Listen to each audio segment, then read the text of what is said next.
আসসালামু আলাইকুম সবাইকে স্বাধীন বাংলাদেশের পক্ষ থেকে বিজয়ের শুভেচ্ছা। প্রিয় আপু ভাইয়ারা সবাই কেমন আছেন? তো আজকে একটা আমি নাড়ু রেসিপি নিয়ে আপনাদের মাঝে হাজির হয়ে গেছি। জীবনে তো অনেক কিছু নাড়ু খেয়েছেন, কিন্তু মুড়ির নাড়ু কি কখনো খেয়েছেন? তাহলে আমার সাথে চলে আসুন, শেষ পর্যন্ত দেখলেই বুঝতে পারবেন আমি কিভাবে মুড়ির নাড়ুগুলো বানিয়েছি। বাটি মুড়ি নিয়েছি আর মুড়িটা আমি ব্লেন্ডারে ব্লেন্ড করে নিয়েছি।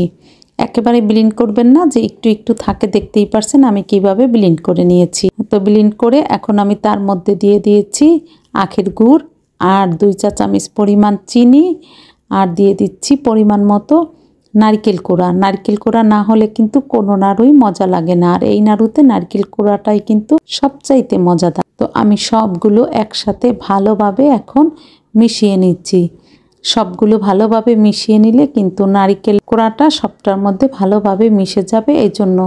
তো এখন আমি পরিমাণ মতো একটু পানি দিয়েছি আর দিয়ে দিয়েছি 2 চা চামচ গুঁড়া দুধ। পানিটা একেবারে ব্যবহার করবেন না, তাহলে বেশি হয়ে গেলে কিন্তু ঝামেলা হবে। তো অল্প অল্প করেই কিন্তু পানিটা দিতে হবে। আমি প্রথমে দিয়ে একটু মেখে নিয়েছি, আমার মনে হয়েছে আর একটু পানি লাগবে, এই জন্য আমি আরেকটু পানি কিন্তু এখানে দিয়ে দিয়েছি।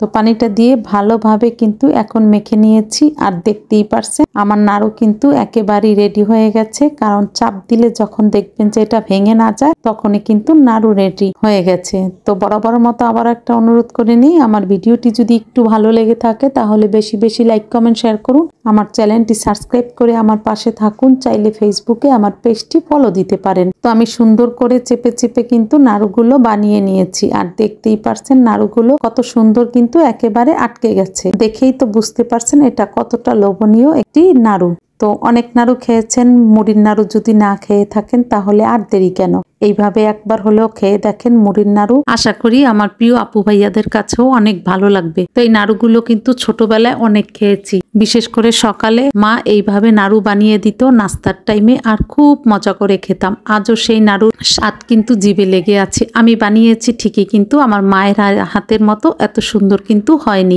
মায়ের হাতের তৈরি খাবারের তো কোনো তুলনা হয় না, এটা থাকে অতুলনীয়। তো আজ নাড়ু খেতে খেতে এখানেই বিদায় নিলাম। আসসালামু আলাইকুম, আল্লাহ হাফেজ।